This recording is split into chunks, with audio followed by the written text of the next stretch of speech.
Bonjour tout le monde et bienvenue pour ce nouveau rendez-vous de la roue de l'année. Aujourd'hui nous allons bien sûr parler de Samhain. Je vous emmène donc dans l'univers sacré de Samhain, le sabbat de la mort et de la renaissance, celui où le voile entre les mondes s'amincit, où la lumière se retire et où la terre s'endort pour mieux renaître.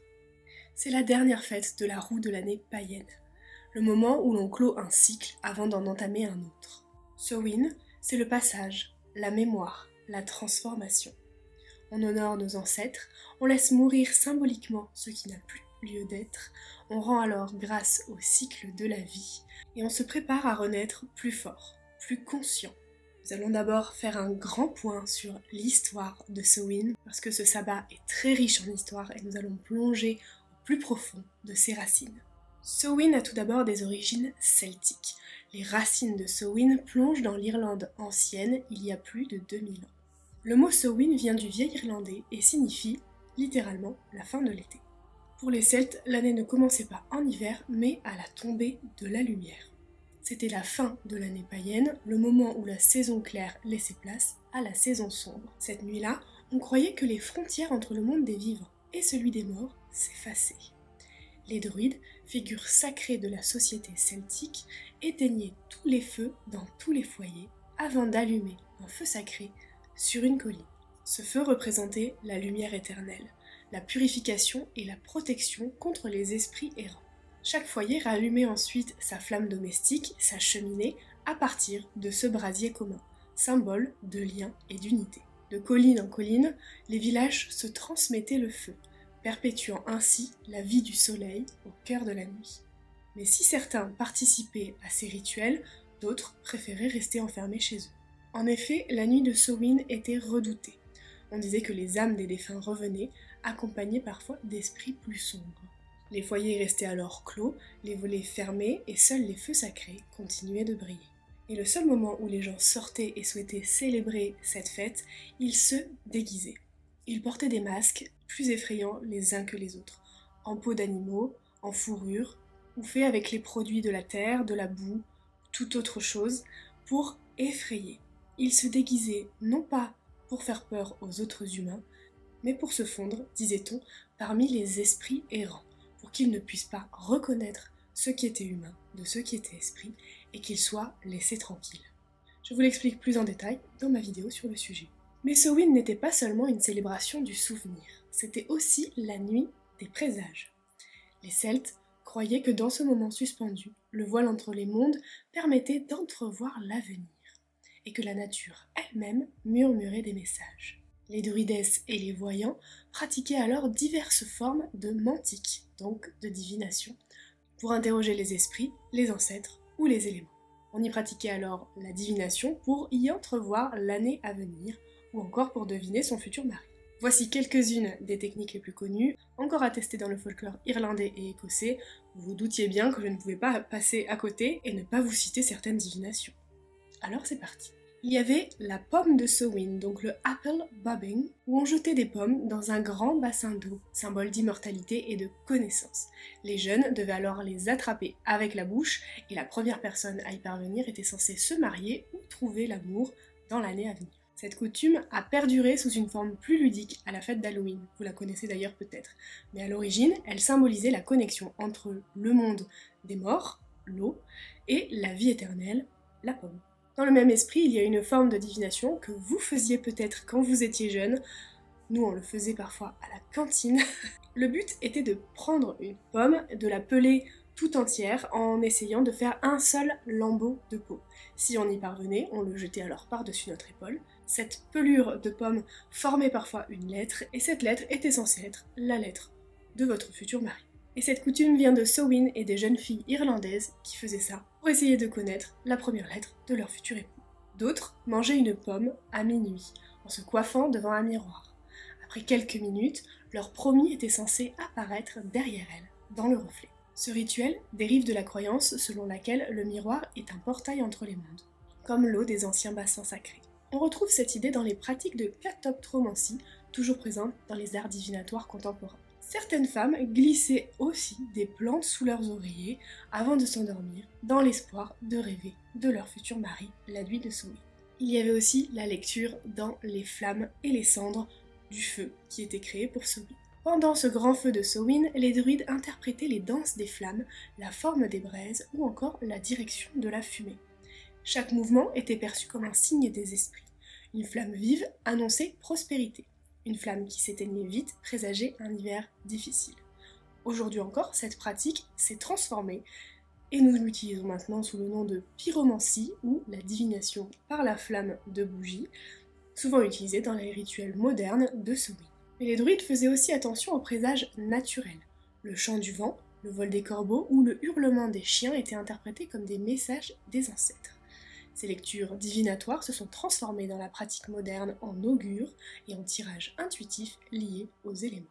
Les animaux étaient donc fortement observés durant cette période, et voir un chat noir traverser devant nous durant cette nuit-là ou nous bloquer la route pouvait être signe de mauvais augure ou même de mort. Mais si ce chat venait s'installer devant votre porche ou devant votre cheminée tranquillement et s'allonger, c'était un signe de protection. Dans ces coutumes-là, ils utilisaient aussi un autre type de divination par la nourriture. En effet, en Irlande, on cuisinait un pain aux fruits dans lequel on dissimulait des petits objets symboliques, un peu à la manière de la galette des rois. Chaque symbole révélait un oracle personnel pour l'année à venir. Cette tradition subsiste encore aujourd'hui dans certaines familles irlandaises à Halloween. Par exemple, l'anneau annonçait un mariage. Le bouton, lui, promettait le célibat pour cette année. Le dé à coudre, une vie de couturière.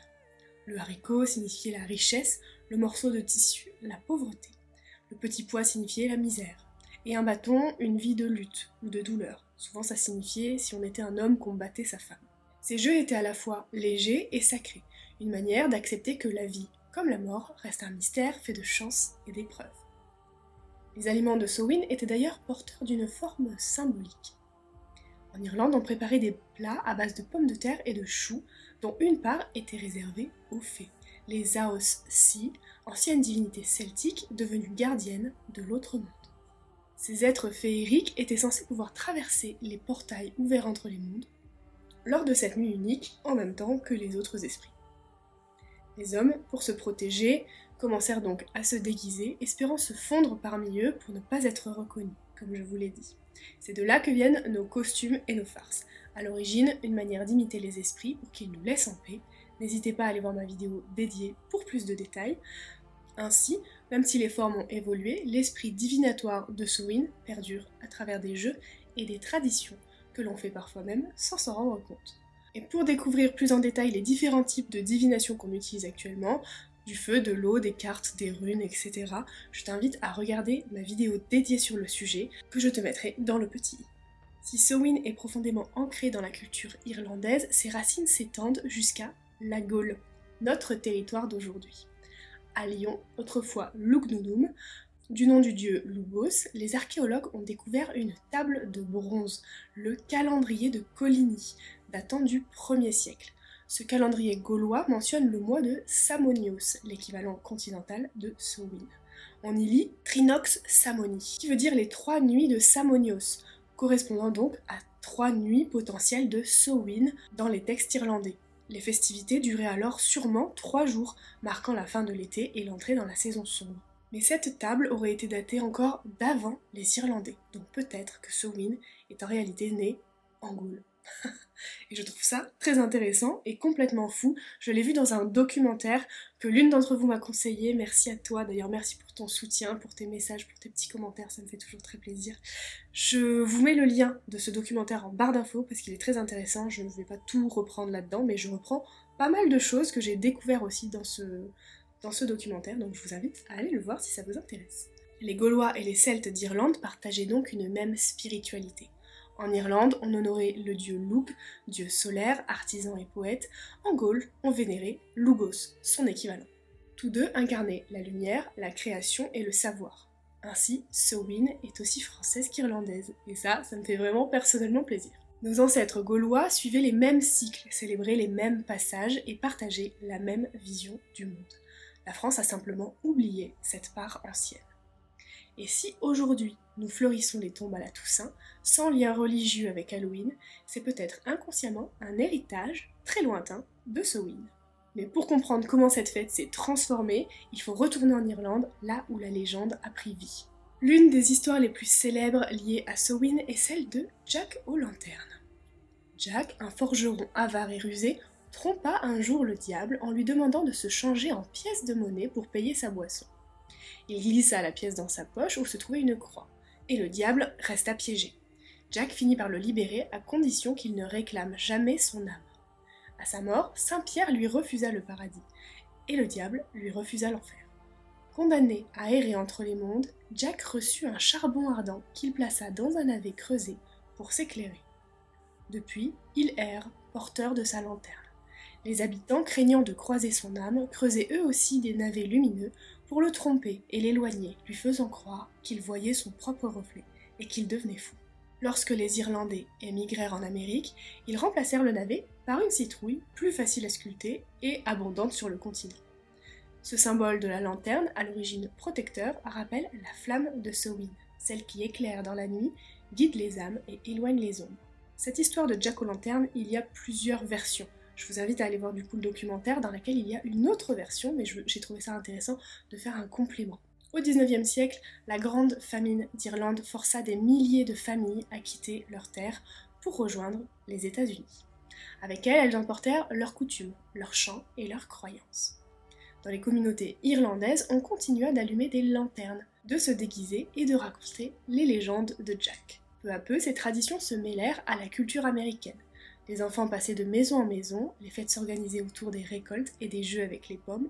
L'histoire du cavalier sans tête, tirée du conte Sleepy Hollow de Washington Irving en 1820, contribua à nourrir l'imaginaire macabre de cette période. Et c'est ainsi qu'All Hallows Eve, la veille de la Toussaint, devint Halloween, fête populaire où se mêlent peur, rire et mystère. Mais l'image de la sorcière d'Halloween vient d'un épisode beaucoup plus tragique, les procès de Salem en 1692. Une hystérie collective conduisit 20 personnes à une exécution pour sorcellerie avant d'être innocentées, bien entendu, des années plus tard. Cette histoire a marqué la mémoire collective et donné naissance à l'archétype de la sorcière que l'on connaît aujourd'hui, la femme libre, indépendante et parfois crainte pour son pouvoir et son savoir. Aujourd'hui, Salem consacre un mois entier à Halloween, célébrant ce passé douloureux transformé en symbole de renaissance. C'est un beau symbole pour Samhain, bien sûr. En Irlande, par contre, il n'y a jamais eu de chasse aux sorcières. Les druides y étaient respectés comme prêtres et devins, intermédiaires entre les hommes et les dieux. Et même César lui-même, après son invasion, écrivait que les druides pratiquaient les sacrifices, la divination et l'interprétation de la volonté divine, et qu'ils étaient des figures phares, des personnages centraux des peuples gaulois. Le cœur le plus ancien de Samhain bat dans un lieu mystérieux, Owey Nagat, la grotte des chats, à Rathcrogan, excusez-moi de la prononciation, dans le comté de Roscommon. Cette cavité est à la fois faille géologique naturelle et ouvrage humain élargi il y a plus de 2 millénaires. Les mythes racontent que c'est la porte vers l'autre monde, que les créatures féeriques, les esprits et les guerriers en sortiraient la nuit de Samhain pour parcourir la terre des vivants. La déesse Morrigan, changeant de forme selon celui qui la rencontre, y apparaîtrait encore, annonçant une guerre ou une transformation. Ce lieu rappelle la nature profonde de Samhain, un seuil entre les mondes, entre l'ombre et la lumière. Je ne te livre ici qu'un petit aperçu de cette fête fascinante. De nombreuses informations, légendes et interprétations supplémentaires figurent dans ce fameux documentaire que je te laisse en barre d'informations. Il retrace en détail l'histoire, la symbolique et les métamorphoses de Samhain, de la Gaule à nos jours, en passant bien entendu par l'Irlande et l'Écosse. Passons maintenant aux correspondances de cette fête. D'abord, nous allons parler des divinités associées. Donc, comme je vous l'ai dit, Samhain, c'est le sabbat du passage, de la mort et de la transformation. Les divinités associées incarnent donc la frontière entre les mondes et la sagesse née de la nuit. Donc nous avons bien entendu la Morrigan, qui vient d'Irlande, déesse de la guerre, du destin et du pouvoir intérieur. Elle préside aux fins nécessaires et à la renaissance. Cernunnos, chez les Celtes, dieu cornu, maître des cycles de la vie et de la mort, et gardien du monde sauvage. En Grèce, nous avons Hécaté, déesse des carrefours et des sorcières, gardienne des portes entre les mondes. Nous avons également Perséphone, la reine des enfers, symbole de descente intérieure et de transformation. En Égypte, nous avons Anubis, guide des âmes et protecteur des rites funéraires. Puis dans la mythologie nordique, nous avons la déesse Hel, gardienne du royaume des morts, figure de paix et d'équilibre. Les couleurs correspondant à ce sabbat sont bien entendu le noir pour la fin de cycle, le mystère et la protection, le orange pour le feu intérieur et la vitalité, le violet pour la spiritualité et la transmutation, le rouge sombre pour l'énergie vitale et la puissance, et le marron pour l'ancrage et le retour à la terre. Pour ce qui est des pierres, comme d'habitude, vous en avez plusieurs. L'obsidienne pour la protection, l'introspection et la vérité, l'onyx noir pour l'ancrage et la force intérieure, le grenat pour le courage et la transformation, l'améthyste pour la clarté spirituelle et la sérénité, et le quartz fumé pour la libération et la transmutation. Vous avez aussi la labradorite pour l'intuition, etc., etc. Pour ce qui est des plantes, nous avons la sauge pour la purification et le passage, le thym pour la protection et la mémoire, les pommes, bien sûr, bon, je l'ai mis dans les plantes, mais vous avez compris, pour la connaissance et l'immortalité, ainsi que la grenade pour la mort et la renaissance.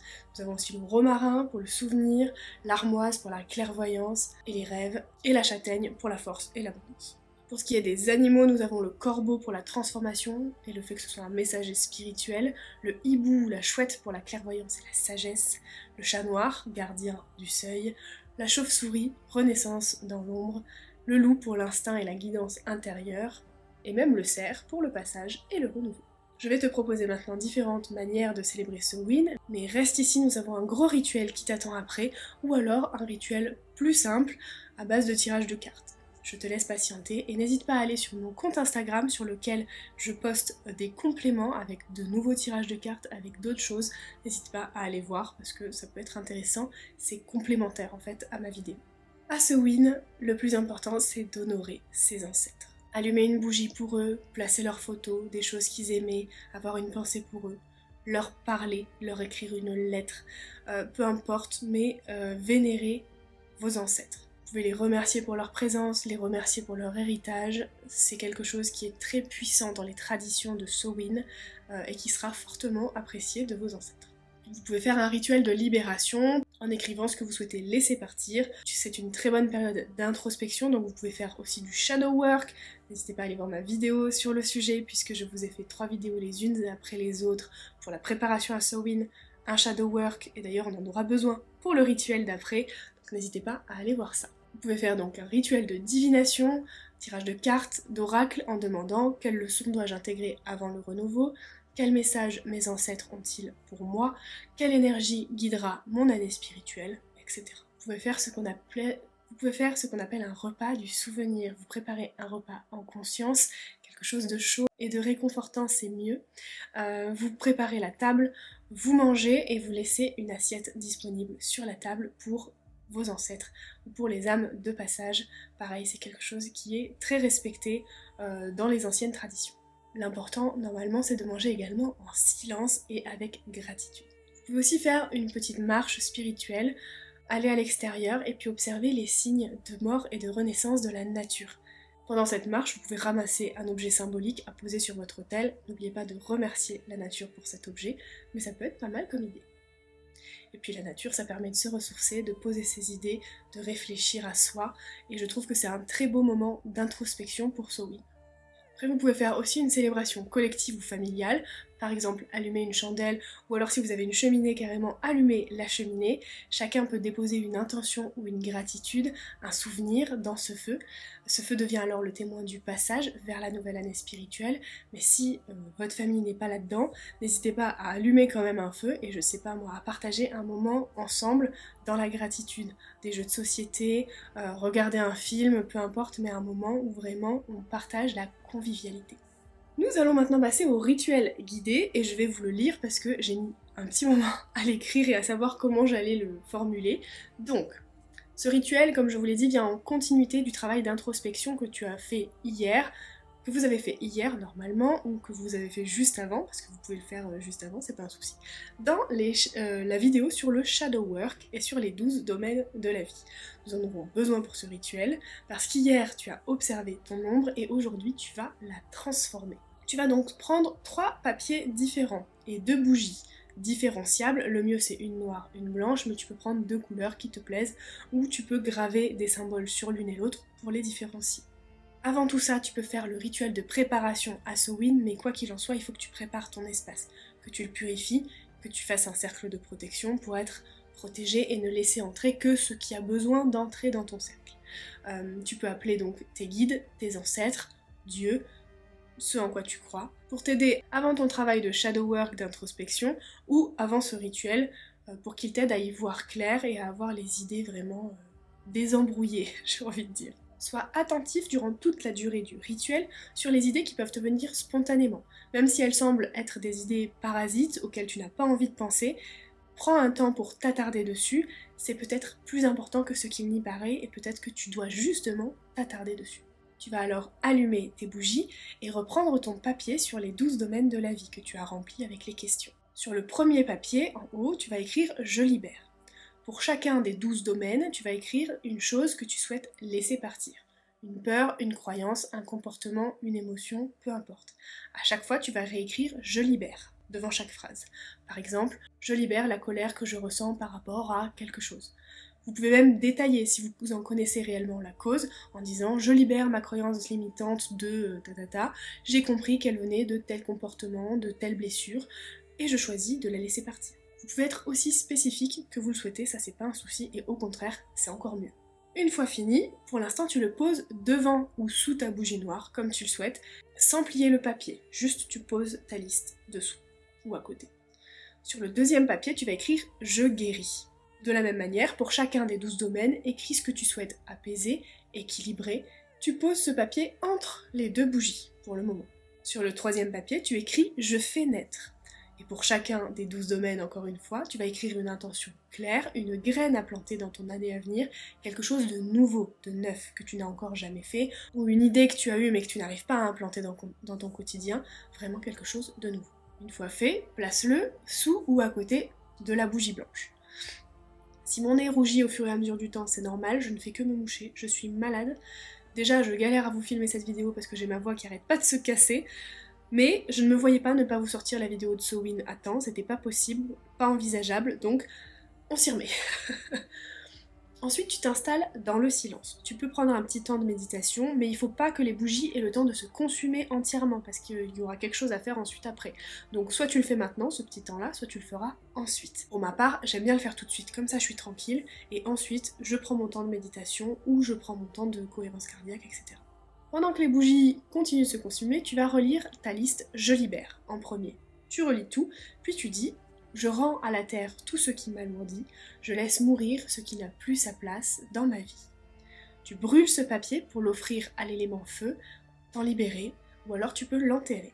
Ensuite, tu vas relire la liste « Je guéris ». De la même manière, tu vas l'activer en disant « Je guéris mes blessures, mes incertitudes et mon subconscient. Je développe une relation saine et douce avec mon corps, mon ego et mes sentiments. » Tu vas poser ce papier près de ton lit pour cette nuit, afin d'accueillir les énergies de guérison dans ton sommeil. Le lendemain, conserve-le dans ton grimoire ou enterre-le pour offrir son énergie à l'élément de la terre. Ensuite, tu vas relire la liste « Je fais naître ». Tu vas la plier vers toi pour attirer les choses à toi. Plie-la le nombre de fois que tu veux, ça n'a pas beaucoup d'importance. Puis tu vas couler un petit peu de la cire blanche dessus pour sceller tes intentions. Tu vas alors dire « J'active la renaissance, je deviens celle ou celui que je choisis d'être, aligné avec mon essence. » Tu peux t'en séparer de la même manière que les autres, mais je te conseille de le passer dans la fumée de ta bougie ou de ton encens pour vénérer l'élément air et qu'il emporte avec sa fumée tes intentions en les diffusant dans le monde.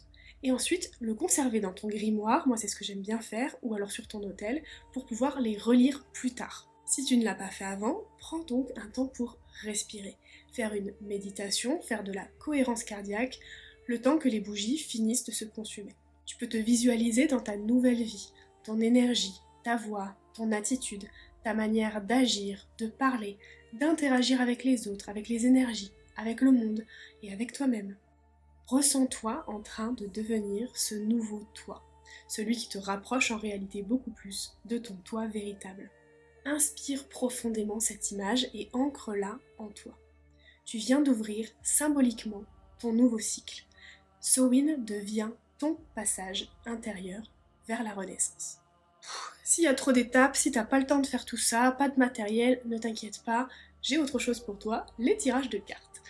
Je vais t'en proposer plusieurs différents. Alors, soit tu peux tirer 2 cartes pour chaque domaine, si on veut rester sur les domaines de la vie, avec ce dont je dois me séparer et ce que je dois faire naître, par exemple. Ou autre option, je vais te proposer plusieurs tirages, donc 1 à 3, 1 à 5 et 1 à 7 cartes. Chacun y trouvera son bonheur, vous pouvez les mixer entre eux, vous pouvez modifier les questions, c'est vous qui voyez, mais quoi qu'il en soit, comme ça vous aurez des options. Tirage 1, ceux qui meurent et ceux qui renaissent. C'est un tirage simple mais profond, parfait pour la nuit de Samhain ou pour clôturer un cycle personnel. La carte 1, c'est ce que je dois laisser mourir, ce qui n'a plus sa place dans ma vie, une énergie, une habitude, un lien, une croyance. 2, ce qui doit être transformé, ce qui peut évoluer, se purifier ou changer de forme. 3, ce qui renaît en moi, la nouvelle version de moi qui émerge, les forces, les dons, les intentions du cycle à venir. Le second tirage, je l'ai appelé la porte entre les mondes, c'est celui qui contient 5 cartes. Ce tirage représente symboliquement la traversée du voile de Samhain. Il mêle mémoire, guidance et transformation. Un tirage de passage et de guidance symbolisant la traversée entre deux cycles. Mon nombre actuel, ce que je refuse encore de voir ou d'accepter. Le message de mes ancêtres, ce qu'ils veulent que je comprenne ou que je libère. Le poids que je dois déposer avant d'avancer, ce qui m'attache au passé, émotionnellement ou spirituellement. La lumière qui me guide, ce qui m'aide à traverser l'obscurité, ma boussole intérieure. La promesse du renouveau, ce qui m'attend de l'autre côté du voile, dans mon nouveau cycle. Tirage numéro 3, je l'ai nommé les racines et la lignée. C'est un tirage donc à 7 cartes, un tirage profond sur la mémoire familiale, karmique et spirituelle pour comprendre ce que Samhain réveille à travers les générations. Ce tirage agit donc comme un dialogue entre soi et sa propre ligne. Première carte, l'héritage visible, ce que j'ai reçu consciemment de ma famille ou de mon histoire. L'héritage invisible, ce que je porte sans le savoir, mémoire, blessures, dettes ou dons cachés. Le lien que je dois libérer, une chaîne ou un schéma répétitif à transformer ou à se débarrasser. Le message de mes ancêtres, ce qu'ils veulent me transmettre aujourd'hui. La force qui traverse ma lignée, une ressource, une qualité, une énergie transgénérationnelle à honorer. Carte numéro 6, ce que je choisis de transmettre, la nouvelle graine que je plante pour les générations futures. Et pour finir, ma renaissance spirituelle, mon nouveau moi, ce que je deviens en réconciliant mes racines et ma lumière. Samhain est une porte entre les mondes, mais c'est aussi une porte entre deux versions différentes de toi. C'est le moment d'honorer l'ombre, d'écouter ce qu'elle t'a appris et d'accueillir la lumière à venir. Que ce Samhain t'apporte paix, clarté et transformation. Que tes ombres deviennent ta plus grande force et que la lumière que tu fais renaître aujourd'hui te guide tout au long de la saison sombre. N'hésite pas à me dire en commentaire si tu as utilisé l'un des rituels ou l'un des tirages, on peut l'interpréter même ensemble si tu le souhaites. Mets-moi un petit like, ça te prend 1 seconde et ça montre ton intérêt pour mes vidéos. Je remercie tous ceux qui prennent le temps de le faire. N'hésitez pas à vous abonner si jamais vous avez regardé plus de 2 ou 3 vidéos. Normalement, c'est que mon contenu vous plaît. Écoutez, c'est tout pour moi. Je vous fais des bisous. Je suis très contente d'avoir filmé cette vidéo que je trouve très intéressante. J'espère que vous aussi. Merci pour votre présence. Et puis je vous dis à la prochaine. Parce que ce sera pas demain du coup, mais à la prochaine. Ciao.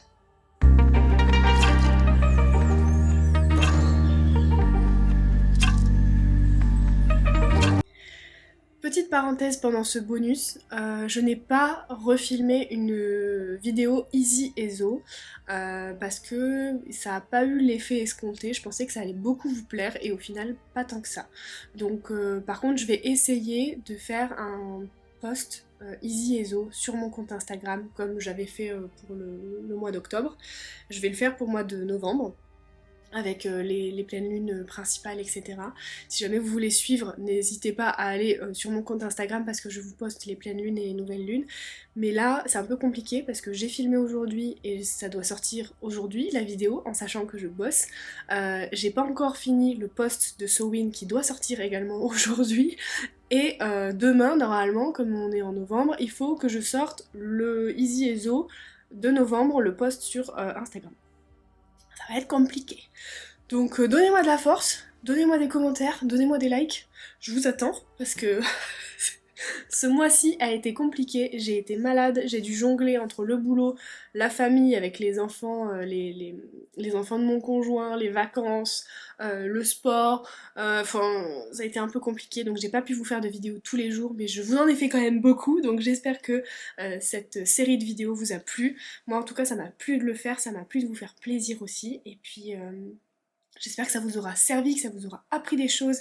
Si jamais vous avez vu des vidéos qui vous ont plu et que vous avez oublié de les liker, n'hésitez pas à aller les liker parce que c'est ce qui me donne de la force, à aller les commenter parce que c'est ce qui permet à l'algorithme de faire aussi grandir ma chaîne et je perds ma voix, j'ai mon nez qui est en train de se boucher, c'est une catastrophe. Je sens qu'aujourd'hui au boulot, ils vont pas beaucoup m'entendre parce que je vais faire une pause de voix. Là, j'ai parlé pendant 45 minutes et je suis épuisée.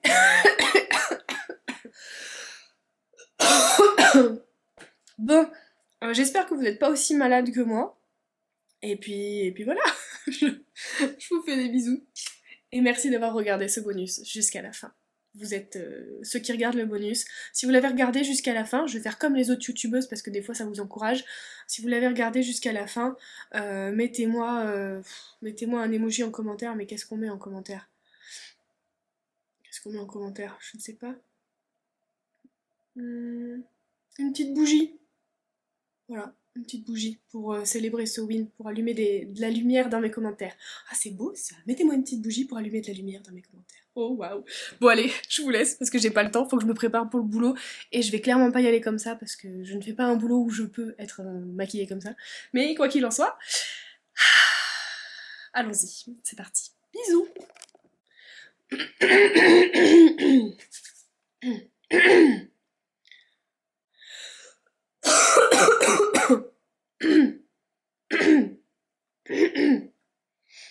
Et le moment où les gens sortaient et souhaitaient célébrer pour interroger les esprits, les ancêtres ou les comme l'eau dans les anciens bateaux. En Égypte, je me mouche. Je suis en train de mourir. Filmer une vidéo avec la gorge sèche et le nez qui coule, c'est super.